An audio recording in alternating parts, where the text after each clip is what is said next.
Bienvenidos a la reunión de servicio. Bienvenidos a la reunión de servicio, tu espacio de academia, medicina y comedia, conducido por mi persona, el doctor Gabriel Escalona, jefe de servicio y además presidente de la Junta de Condominio, hijo del entrenador y novio de la madrina. Y estamos aquí bajo la dirección y conducción de 44 Estudios para llevarles a ustedes este espacio donde todo está permitido, sobre todo las opiniones, en donde, como les he dicho anteriormente, serán ignoradas por el jefe de servicio. Mira, quiero comenzar con las noticias de la semana. Se reportó por primera vez en un hospital de Indonesia un internista que llegó temprano al hospital. Este es un caso muy extraño, un caso creo que jamás visto, es el primero de y creo que es el único reportado en la historia de que un internista llegue temprano al hospital. Al entrevistarlo, el internista respondió que se había equivocado de día, pensaba que se estaba yendo de vacaciones y por ende llegó temprano al hospital de una forma automática. Es importante que los internistas lleguen más temprano al hospital porque así sus revistas de 8 horas pueden hacer que los demás estudiantes y residentes salgan un poco más temprano. Tengo otra noticia por acá. Un anestesiólogo es expulsado de la Sociedad de Anestesiología por no haber cancelado nunca una cirugía un viernes. Sí, esto es que los anestesiólogos lo pusieron como norma a nivel mundial, en que por lo menos deben cancelar entre 10 a 50 cirugías para entrar a la Sociedad de Anestesiología, sobre todo los viernes. Y bueno, al no cumplirla, este anestesiólogo no puede ser parte de este selecto grupo dentro de la sociedad.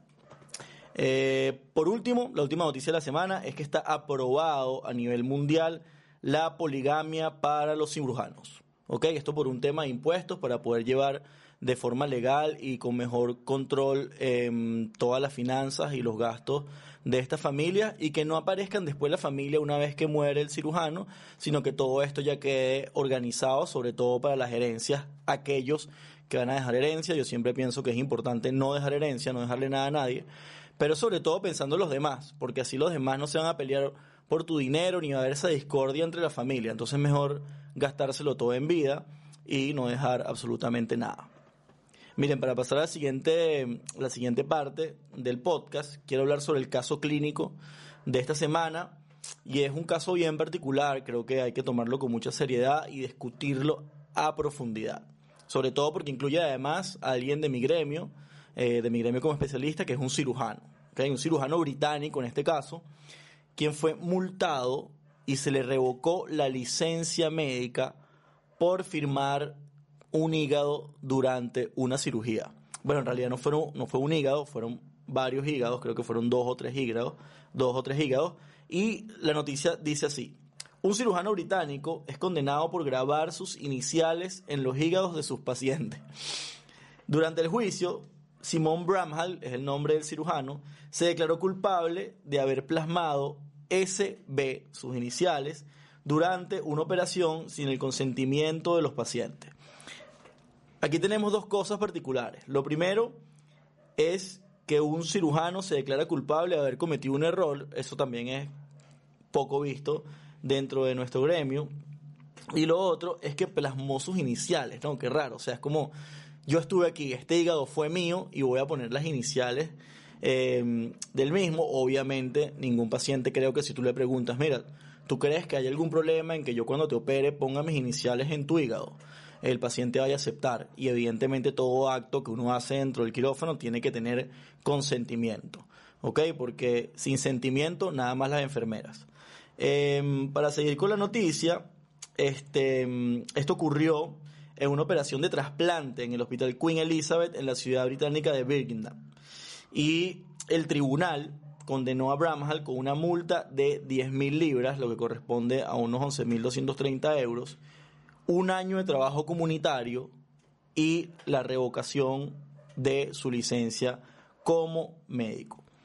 A ver, ¿qué respondió este cirujano contra la acusación o durante el juicio? Bueno, dijo que las dos cirugías en las que hizo, admite que fueron dos cirugías en las que puso sus iniciales, fueron operaciones largas y difíciles. Y abro comillas, lo que dijo: y admito que en ambas ocasiones estaba cansado y estresado. por lo que sentí que mi juicio fue afectado. Sin embargo, dice ahora el juez, su conducta proviene de una arrogancia profesional, cosa que es muy raro entre nosotros los cirujanos, ¿verdad? Yo no he visto ningún cirujano que sea arrogante, simplemente tratamos de que entiendan los demás por qué están equivocados y sobre todo porque nosotros siempre estamos en lo correcto. Es de tal magnitud que limita con un comportamiento criminal. Aquí es importante ver, yo creo que no existe ninguna regla en donde diga, y menos dentro de la práctica médica, que diga prohibido firmar hígados, ¿no? Yo creo que eso no puede existir, y menos en el juramento hipocrático, este juramento que las personas utilizan para dar juicio de valor sobre nosotros los médicos, y sabemos que no tiene ninguna connotación legal.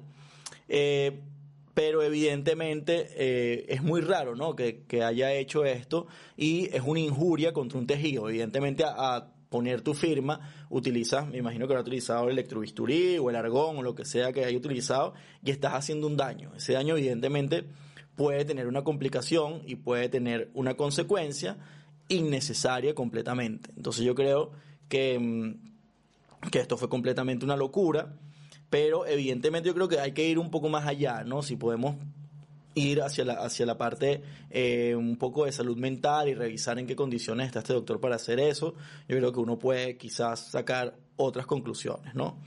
Lo cierto y lo positivo, que ahora uno no puede firmar un hígado aunque sea tuyo, ¿no? Aunque sea tuyo desde el punto de vista técnico, y bueno, el paciente salió bien, pero con el hígado firmado, cosa que nuevamente creo que es muy raro.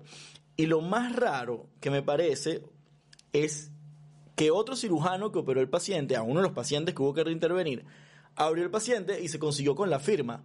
Y dijo como que ya va, esto, porque este hígado está firmado, ¿no? Y como que empezaron a preguntar entre todos, digo, no, sí que el doctor normalmente firma los hígados. Y esto me parece muy loco, parece un capítulo de algo completamente desquiciado, en donde el chisme hospitalario de la mañana sea, ¿qué pasó? No, es que se llevaron preso al doctor. ¿Y por qué? ¿Qué hizo? No, firma los hígados de su paciente para que, bueno, todos sepan que él estuvo ahí, ¿no? También puede ser algo, claro, de la arrogancia de decir, yo voy a firmar mi hígado para que sepan que esta cirugía que yo hice quedó perfecta. Y cuando la gente entre a reintervenir, si necesita otra reintervención, la gente sepa que yo dejé aquí mi huella. Bueno, entre otras cosas, el juez Paul Farrer, que fue quien estuvo encargado de este caso, emitió que el doctor abusó de su poder y traicionado la confianza que los pacientes depositaron en usted. Esto evidentemente es verdad, pues si un paciente confía en que tú puedas entrar dentro de su cavidad abdominal, cosa que me pareció a mí muy loco, si te pones a ver como concepto, en que nosotros nos dediquemos a meternos dentro de las personas, en donde las personas están completamente vulnerables, y además te dan toda la confianza para que tú prácticamente revises absolutamente todo, hacer algo que no está permitido y que además colinda entre como querer hacer una broma o querer hacer algo que te lleve un poco a ser una especie como de acto para elevar tu ego, ¿no? Para decir, bueno, esto lo puedo hacer. ¿Y saben por qué lo puedo hacer? Porque puedo. Creo que esa actitud está muy mal. Afortunadamente no tuvo ninguna consecuencia de hacer esto el paciente, que yo creo que aquí es lo más importante, hablar de los pacientes. Los pacientes no tuvieron ninguna consecuencia, pero van a quedar con esa firma de por vida. No sé si en la siguiente cirugía se lo borraron o algo, como para decir, mira, yo no quiero estar firmado nunca por otro o por un cirujano. Como le estaba diciendo, otra cosa curiosa es que esto lo descubrió otro colega y me llama la atención porque este colega no entiendo cómo hizo para reportarlo. Es como si estaban en una reunión de servicio. Yo quiero comentar algo extra. El doctor Graham está firmando los hígados de los pacientes que opera. Y yo me imagino el jefe de servicio como que en tantos problemas que hay, en tantas cosas, el tipo se habrá dicho, pero, o sea, tantos problemas, y tú me vas a agregar un problema extra, estás firmando los hígados de los pacientes. Es un clásico, ¿en qué cabeza cabe firmar los hígados de los pacientes? Bueno, esto lo quiero comentar porque evidentemente yo sé que muchos estudiantes siguen este podcast, muchos residentes, y bueno, tratemos un poco de no cometer los mismos errores, lo vemos con un poco de comedia, pero evidentemente es algo tragicómico porque tiene implicaciones médicas, implicaciones legales sobre una persona, ¿no? Hay muchas cicatrices que quedan durante una cirugía y muchas consecuencias que son prácticamente que llevan o que traen la cirugía, pero yo creo que hacer cosas extra que pueda dañar a un paciente está completamente mal. Así que doctor Graham, le quitaron su licencia médica, tuvo que pagar y además tiene que hacer servicio comunitario. Quién sabe qué lo vayan a poner a hacer. Espero que lo pongan a llevar camillas dentro del hospital y evidentemente yo creo que va a aprender su lección, aunque ya no va a tener que operar más hígados. Miren, hoy traigo un tema interesante, ¿no? Un tema que es el cuerpo un poco de este podcast. Y es un tema interesante, creo que va a ser un tema bastante controvertido, tiene muchas aristas, tiene muchos puntos de vista de acuerdo a donde estés tú y lo que hayas vivido, no solo como médico, sino como personal de salud, y yo particularmente lo he vivido en carne propia, y creo que, claro, los juicios o las opiniones que voy a tener, evidentemente son todas acertadas, como siempre son mis opiniones, pero además van de la mano con las cosas que he vivido y voy a tratar de explicarlo de la mejor manera. De todas formas, en los comentarios, evidentemente podemos debatir acerca de este tema que me parece muy interesante por todo lo que ha venido pasando, sobre todo en Latinoamérica, Estados Unidos y en España, por la migración venezolana. Y el tema que quiero conversar es sobre los médicos inmigrantes, los médicos que se forman en un país y tienen que emigrar a otro país para ejercer la medicina. Y esto a mí me parece sumamente difícil. Claro, todas las personas son anatómicamente iguales, al menos que tengan una enfermedad, y uno podría decir, si el comportamiento o la fisiología y la anatomía son iguales, ¿por qué voy a tener problema para ejercer en otro país? Cosa que vamos con el primer problema que veo, que es la convalidación de los estudios. Y esto es una de las cosas más difíciles, y a pesar de eso, que tú digas, bueno, pero sí, ¿por qué no hay una base de datos de las universidades como que reconocidas que dan la carrera de medicina, sino que además tienes que convalidar de una forma y cada país tiene su forma de convalidar? Esto lo he discutido con varias personas y me dicen, obviamente lo he discutido con abogados, cosa que cuando lo discutí con un abogado me cobró el abogado, porque como saben, a uno le preguntan y uno responde por consulta, pero cuando uno pregunta siempre te cobran, sobre todo los abogados que tienen algo en particular que deberíamos tomar los médicos, es que cobran por minuto de llamada y por minuto de conversación, así que es un buen modelo de negocio para estos doctores que no son ningunos doctores. Y bueno, hablando nuevamente de la convalidación, dicen que es por un tema legal en donde no tienes dentro de los permisos para estar en un país que seas avalado por el extranjero, a pesar que hay ciertas reglas y ciertos como no son compromisos, sino acuerdos internacionales de ciertos países que pueden convalidar solamente metiendo el título en el Ministerio de Salud y sin hacer ningún examen. Pero lo de los exámenes es algo bien difícil porque además que estás yendo a otro país, tienes que invertir el tiempo en hacer un examen para trabajar mientras ese tiempo de trabajo está perdido.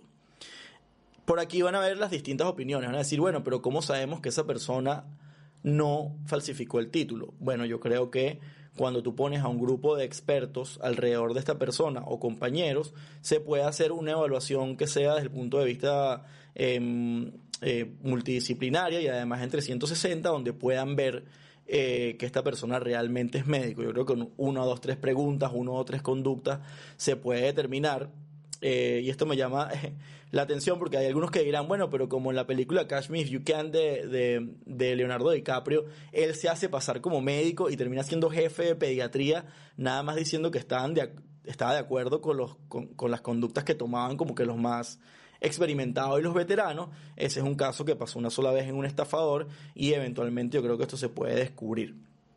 Entonces, bueno, hablando un poco de la convalidación y las personas que estén a favor de los exámenes y todo eso, yo tengo para debatir que en Suecia particularmente tú no tienes que convalidar con un examen, bueno, esto es lo que averigüé en algún momento, sino que un grupo de expertos está contigo y a los 3 o los 6 meses son los que determinan si en verdad tienes las capacidades para poder ejercer.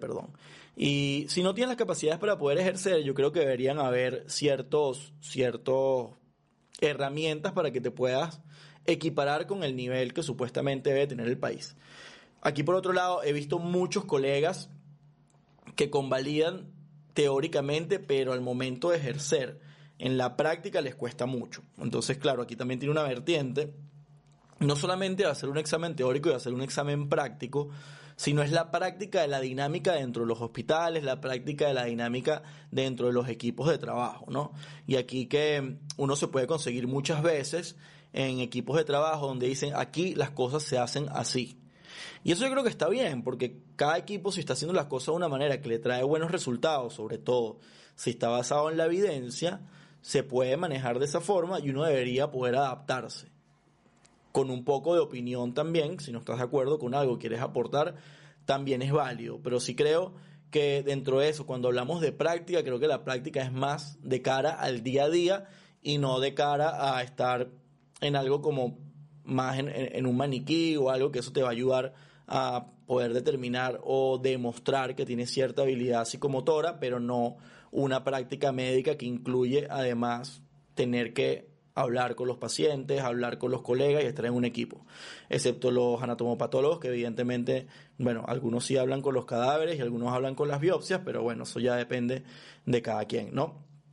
Entre otros de los temas, bueno, estaba hablando de la adaptación, creo que otra adaptación importante es el idioma es bien difícil de manejar cuando te mudas a un país, pero el idioma generalmente tiene algo de idioma técnico dentro de la medicina.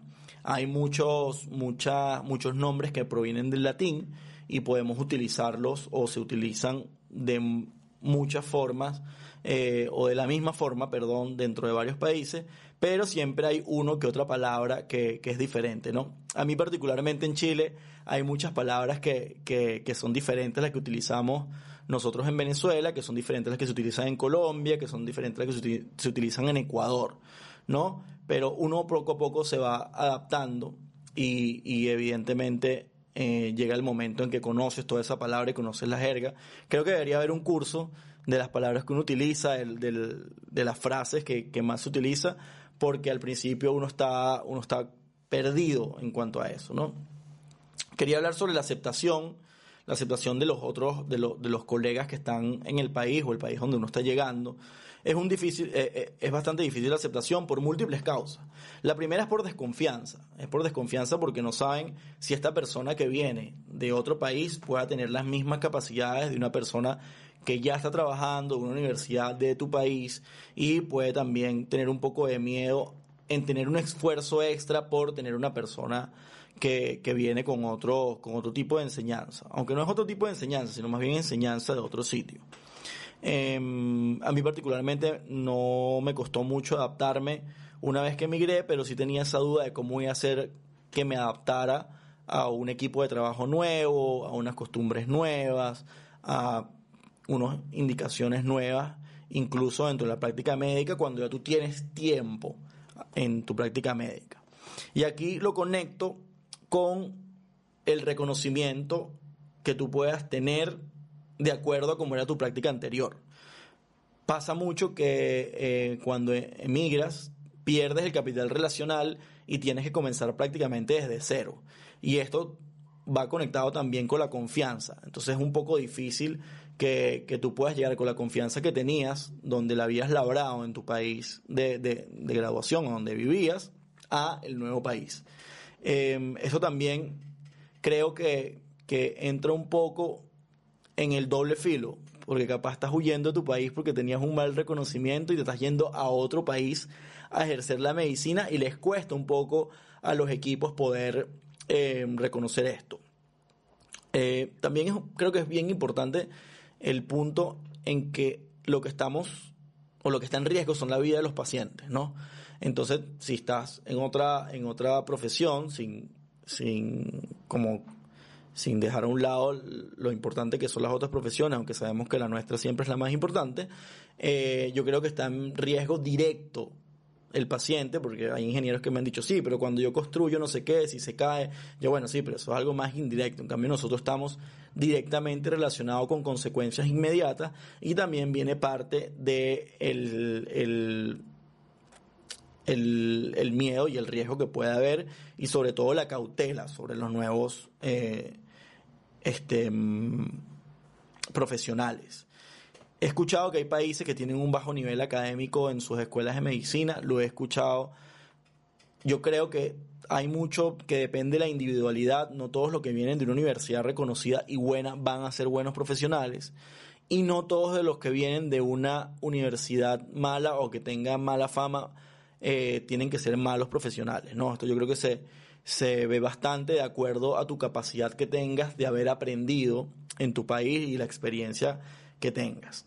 Algo que he visto que es bien particular es que a veces hay muchos médicos que emigran sin tener experiencia en el área de la medicina. Entonces tienen muchos conocimientos, pero no han tenido experiencia. Y puede pasar que inventen esa experiencia con tal de ganar un puesto o tener un puesto de trabajo. Yo creo que en la carrera, uno cuando quiere hacer un procedimiento, nadie quiere enseñarte o nadie quiere, sobre todo el paciente, que sea tu primer procedimiento. Por eso cuando te preguntan, ¿esto ya lo hiciste? Sí, lo he hecho 1000 veces y es la primera vez que lo haces. Yo creo que todo el mundo lo ha hecho en la carrera, pero cuando llegas a otro país y además tienes sin experiencia, creo que hay un poco de disyuntiva en ver si vas a realmente decir lo que sabes de una forma consciente o no. Yo creo que lo mejor es evidentemente decir que no sabes hacerlo, independientemente que te hayas visto 30 videos en YouTube y tengas las fotocopias de la universidad en tu casa. Si simplemente no lo has hecho en un paciente, tienes que decirlo. Si lo has hecho en simulación, tienes que decirlo. Mira, esto solo lo he hecho de forma simulada. Y yo creo que siempre va a haber una persona, no todas, pero siempre va a haber una persona que te va a ayudar, que va a estar ahí contigo y que va a hacer tu apoyo porque entiende que estás llegando nuevo a un país. También podemos hablar mucho del síndrome del impostor. Creo que cuando llegas a un hospital nuevo y no conoces muchas cosas del manejo de las patologías y de los equipos que están en ese hospital, puedes sentir que no tienes los conocimientos adecuados. Y eso les pasa, y eso va a pasar, y eso se quita. Tú te adaptas, te vas a poder adaptar siempre y cuando aprendas a reconocer que hay cosas que no manejas. O no manejas de la misma forma que lo estás haciendo en el país que está llegando. Y aquí es importante que uno tenga ese insight de decir, mira, esto no lo manejo, voy a aprender a manejarlo. Esto tampoco lo manejo y no significa que yo sea un mal médico, que sea irresponsable o que sea un mediocre. Simplemente significa que hay que adaptarse y es importante adaptarse. Quería hacer énfasis en algo particular. Esto no es victimizarse ni nada por el estilo, porque voy a voltear la tortilla. Yo creo que todos de uno o alguna forma hemos sido muy fuertes e incluso prejuiciosos con médicos de otros países cuando estamos en nuestro país. Y quiero dar el ejemplo de, bueno, yo vengo de Venezuela, me formé en Venezuela y estuve aproximadamente unos 6-7 años ejerciendo en Venezuela como especialista. Y yo creo que cuando veía a un médico o venía un médico inmigrante, también había la misma desconfianza. Y yo creo que también la sentí con respecto a otros médicos. Cuando uno aprende a conocerlo, aprende a trabajar con ellos y tiene un poco de empatía, esto se nivela y puede que esto se quite. Pero hay muchas cosas que tenemos que tener en consideración y se las comento. Cuando nosotros queremos ser chistosos y tratamos de ser como más alegres y acercarnos, los sobrenombres con respecto al país no caen bien generalmente. Así uno lo haga en forma de cariño. Hablar o intentar hablar como la persona del otro país tampoco cae bien porque esa persona está sola y siente que es una burla. A mí particularmente no me molesta tanto porque con la cuestión de comediante yo siempre lo volteo y trato de llevarlo todo a un chiste y creo que la herramienta comunicacional que tengo me ayudó bastante en eso mismo, sino a reírme un poco del acento que tratan de hacer, ¿no? Pero no siempre esto le cae bien a los colegas. Yo sí creo en la comunicación efectiva y se puede preguntar. Es que mira, puedes hacer el acento y decirle esto no te molesta o lo que sea para llevar una comunicación adecuada, porque hay mucha gente que se puede molestar con esto. Y creo que es importante tener un poco de empatía con respecto a los médicos inmigrantes que están llegando al hospital, porque tú no sabes en qué momento puedas ser tú el médico inmigrante. Y me parece que es bien fructífero cuando hay médicos de varias nacionalidades con distintas formaciones, porque eso trae mayores temas y mayor capacidad de discusión, mayores formas de ver las cosas, no todos tienen la misma perspectiva de ver al paciente, y aquí podemos hablar un poco de las diferencias entre las escuelas europeas, las escuelas americanas, las escuelas latinoamericanas, en cómo ven al paciente y cómo ven el uso de protocolos, el uso de tecnología, y esto yo creo que más bien puede mejorar a los equipos cuando hay pacientes, médicos de otras nacionalidades y cualquier tipo de personal de salud de otras nacionalidades, y además cuando hacen cenas y en diciembre y todo eso, uno tiene como que mayor variedad de comida y todo el mundo comparte y es buenísimo. Lo cierto y lo positivo es que hay muchas cosas que sí son iguales, la gente por dentro es igual, los hígados son iguales, y creo que no se pueden firmar hígados tampoco en ningún país, así que eso no es una excusa para decir yo firmé el hígado porque yo vengo de Inglaterra y en Inglaterra el doctor sí lo firmó. Y hay cosas iguales, por ejemplo, que me ha tocado ver a mí en los shows que he hecho. El año pasado fuimos a 9 países y pude notar que hay muchas cosas parecidas, o que la mayoría son parecidas de acuerdo a los especialistas y a los estereotipos. Cosas que voy a decir, bueno, los cirujanos siempre tenemos la razón, eso es a nivel de todos los países. Los internistas siempre llegan tarde, los traumatólogos son un personaje que los viernes se van para la playa, y eso lo ven ustedes también plasmado en los videos que hago, y por eso creo que he tenido tanta pegada, porque creo que la medicina es un tema transversal en cuanto a comportamiento, incluso con médicos en Estados Unidos y con médicos en Europa. En todos los hospitales hay chismes, y todos quieren escuchar los chismes independientemente de la nacionalidad, y yo creo que tenemos que agarrarnos de eso. Yo creo que la comunicación dentro de medicina y dentro de todo el área de la salud es un tema transversal que además podemos aprovechar. Creo que con el advenimiento de cambios políticos en toda la región latinoamericana seguirá habiendo mucha migración de médicos. Particularmente los médicos venezolanos han tenido un protagonismo en la inmigración en los últimos años, los últimos 10 años, sobre todo en países como Colombia, como Chile y como España y como en Estados Unidos, y creo que estamos llevando la arepa y el tequeño para todos los turnos, cosa que es importante porque sabemos que no hay nada más rico que una pizza fría y un tequeño frío. Ojo con el tequeño frío, poco se habla del tequeño frío, y creo que va a ser un snack que vamos a llevar por todos lados como la comida china. La diferencia es que no vamos a utilizar todo tipo de animal para cocinar, sino más bien es queso con un poco de harina, ¿no? Bueno, esto es lo que quería hablar en el episodio de hoy. Recuerden que estoy constantemente haciendo giras, puedo ir a su país, a su ciudad, y generalmente les digo que me escriban por redes sociales. Pueden escribir también aquí en los comentarios para ver a qué país podemos seguir yendo para hacer la reunión de servicio en vivo, el show que tengo que se llama Sobreviviente, donde tenemos una noche para hacer lo que más nos gusta hacer el personal de salud: hablar del hospital, pero fuera del hospital. Muchas gracias por estar acá. Recuerden suscribirse, comentar, like, dedito arriba, todas las cosas. Por favor, no firmen hígados y sean empáticos con los médicos inmigrantes, siempre llevando adecuadamente los procesos de adaptarse, los procesos de convalidación del país, que no hay otra forma de hacerlo, sino que son los que están determinados, y sobre todo teniendo una comunicación efectiva, porque esto va a traer beneficios con el paciente. Así que nos vemos en el próximo episodio. Chao.